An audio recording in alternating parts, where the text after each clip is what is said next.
Hi guys. So this is the pre-recorded Zoom lecture for week 6. I know it's a little early, but I figured I'd go ahead and knock it out while I was feeling inspired.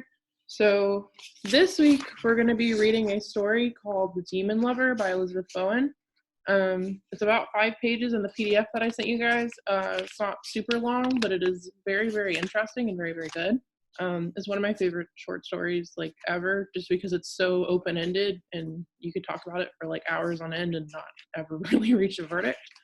But part of the reason that this is a significant story is because it's going to be our introduction to modernism in literature. So I know you guys are probably thinking modernism would be something around that was written like a few years ago, or maybe like within the last 20 years. But modernism in literature typically refers to the period after World War I, in between the two world wars and during them. So that's just something to keep in mind, is that just because it is modernism does not mean it is necessarily like happening right now. It is what is considered to be like a turn of events that where we started to become more modernized. So that being said, I'm going to go ahead and hop into the presentation for this week. The idea is that I'm going to go over the information that you need, and then we're going to go in and I'm going to kind of give you an overview of the worksheet for this week, so that you guys can get an idea of what I'm looking for there. Without further ado, so this is just an outline of what we're going to be talking about today. So kind of brush over what modernism means in literature and what it entails. And then everything beneath that is going to be an aspect of modernism in literature. So fragmentation, loss as a theme, questionable truths, the destruction of the family unit, reversal of traditional roles, ambiguous endings and setting, or is it something more?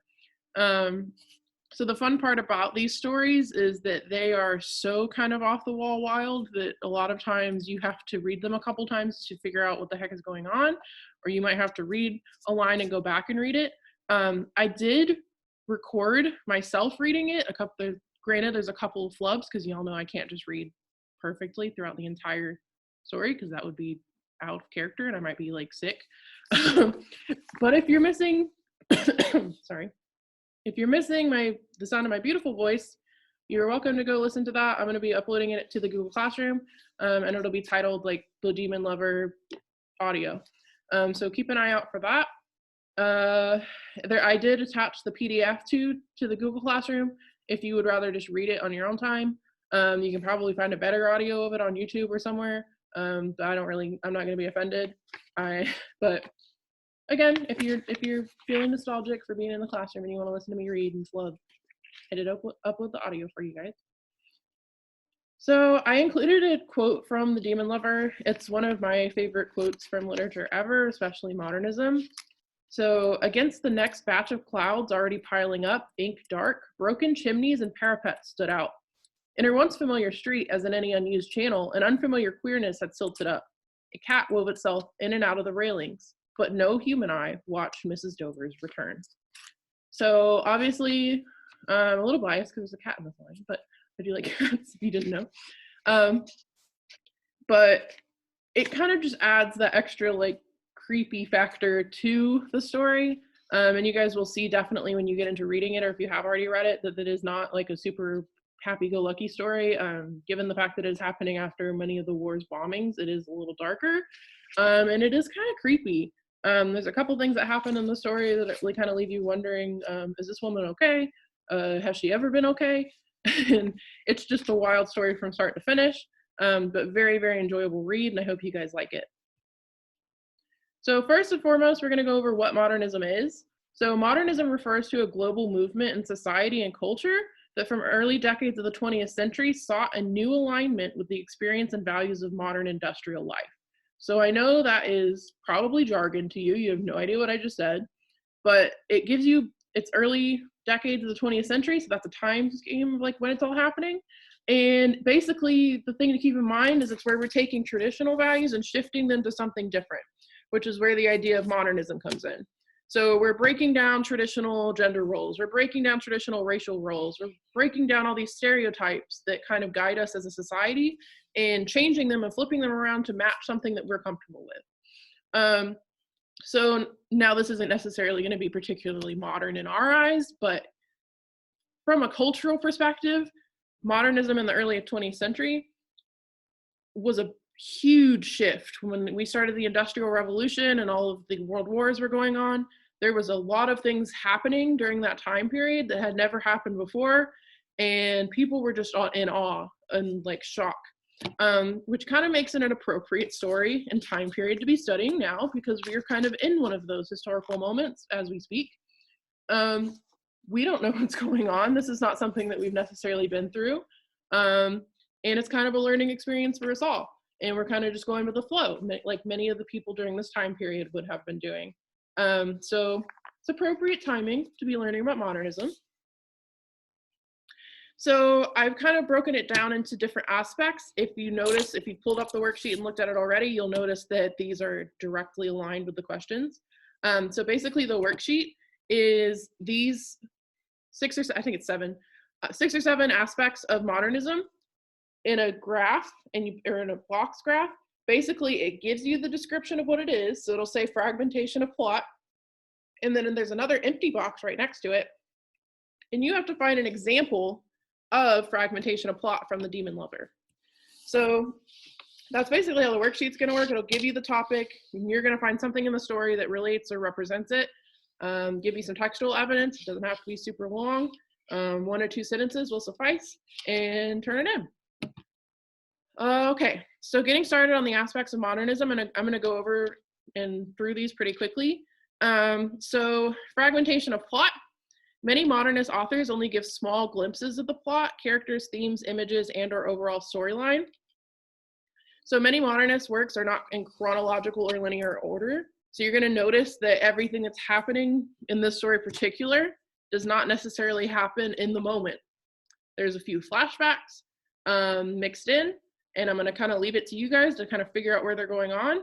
It is kind of jarring when they happen because it doesn't really give you like a line or like a split. It'll be a new paragraph, but there's not necessarily like, hey, we're going back in time. It'll kind of just say, and she did this, and then all of a sudden she's like back in the past talking about an experience from then. So it's definitely a little jarring at first, but I think you guys will kind of pick up on it pretty easily. It's not super in depth, so I'm hoping it's not too much. So the next aspect of modernism that I want to talk about is the theme of loss. So loss of something, whether it be belongings, loved ones, or a sense of self, is a popular theme in modernist literature. It is often darker or more dismal in its message. So the reason that loss is most often a part of this is because a lot of times during these wars and during these bombings, people were actively losing their stability.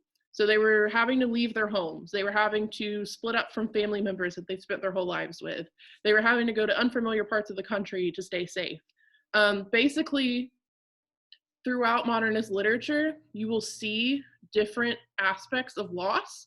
It does not necessarily have to be like, oh my God, I lost my keys. It can be pretty much anything. It can be from a childhood diary to a husband, a daughter, a son. There's a lot of different things that tie into that. But I do want you guys to be like hyper aware of the feeling of loss, especially in this story, because it is not necessarily something that she's lost that is tangible. So not something that you can touch or see. So I want you guys to kind of keep that in mind while you're reading, that it's not necessarily going to be slammed into your face. You're going to kind of have to think a bit about it. The next aspect is questionable truths. So as a common theme in modernism, you rarely can trust what the narrator is saying or that they're telling the truth.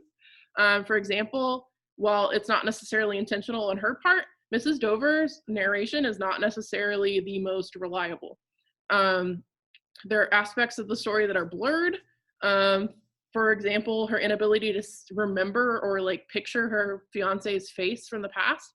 So again, it has been like many, many years, decades in her case, but the idea that she can't remember someone that she was affianced to, like his face, is a little strange and kind of solidifies her being an unreliable narrator.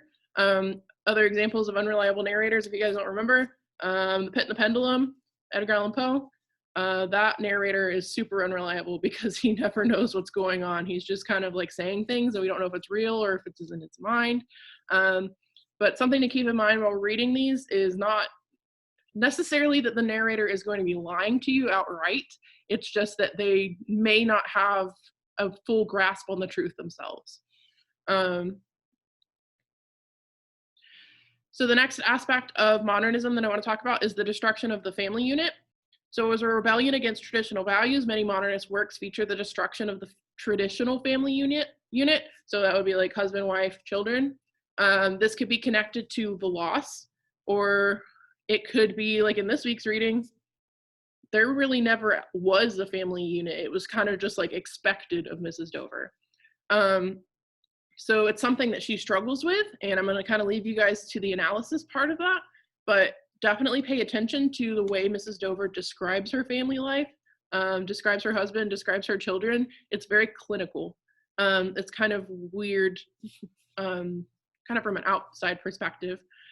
How she describes her children is very concerning to me. So the next one is the reversal of traditional roles. So for this one, I kind of split it to just gender roles, but it can refer to race and age and all those things as well. Traditional gender roles are another aspect of modern writing, the shift of them, rather. For example, women doing a task that is typically seen as male. So in the story, you'll see that Mrs. Dover is kind of taking charge and doing stuff that might have typically fallen to the husband, but she seems like a pretty independent woman. And just kind of keep in mind, I know it's kind of aged and outdated, archaic to us, but not during this time period, it was not necessarily like feminism was a big thing. It was starting to arise and it was starting to become a thing. And there were many authors before this time period that were writing about feminism, but in the society and the culture itself, it was not necessarily a widespread accepted idea. Not that it even is today, but it's something that would have been out of the ordinary for a woman of this time period, is taking on those male-centric roles. The next thing I want to talk about is ambiguous endings and setting. These are the last two for the modernism aspects. So many modernist works leave the reader with more questions than answers. They do not tie everything up in a neat little bow. Setting is often more important than just where the story takes place. There may be hidden meaning or even no setting at all. So you'll see that the setting is a little weird and kind of eerie in this story because it's happening after a bombing. So basically, Mrs. Dover is returning to London after having fled to the country for her life. And now she's returning to this house that has undergone bombs and all of the wonders of war, and is kind of in shambles, but still intact. So she's kind of exploring her abandoned house, which is creepy in itself because it's kind of just like this husk of a house. And she's basically just returning for some material, some belongings. And she's pretty resolute on getting that no matter what. So just kind of pay attention to her descriptions of where she's at, different characteristics of the house. For instance, I'll give you a hint. If you want something super creepy, is the description of where the piano used to be in the house. There's a description of the marks that it left on the wall that gives me goosebumps to this day. Every time I read it, it freaks me out. So I'll leave the like unveiling of that reference to you. But when it starts to mention the piano, go, oh, this is what Miss Davis said freaked her out. So with that being said, I'm going to open up the worksheet for you guys to view. Sorry, I need to move my little thingy. So here is the worksheet for you guys. So Elizabeth Bowen's short story, The Demon Lover, is set during World War II in England, and it embodies many of the characteristics of the modern literary movement.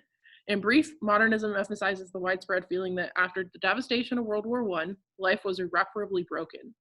So you're going to go through and find these topics and explain or find examples of how they are represented in the short story.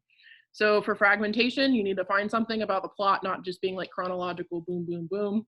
Some evidence that it's kind of skipping around. Loss, just something that you think that Mrs. Dover has lost. Questionable truth, we kind of already talked about that a little bit, and hint, hint, you might want to rewatch this if you haven't been paying attention, because I do kind of give you some examples. I'm going to leave the analysis to you.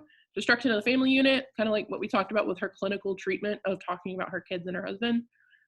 reversal of traditional roles. For this one, it's going to be gender roles. And then ambiguous endings and settings. So basically, when you are filling out this worksheet, you're going to read this short description, put your answer over here, and when you have finished all of them, you are going to upload it to Google Classroom. It is notable that I think this one had the same issue as the last worksheet we did in the fact that it like won't let me give you guys copies of it, individual copies. So you are going to have to go in and click File and make a copy to edit it, unless you want to try and recreate this. I would say make a copy because it's a pain in the butt coming from someone who had to do this. So with that being said, I'm going to sign off here. I hope you guys have a good week, and I hope you guys stay safe. Don't go to the beach, but if you do, wear a mask.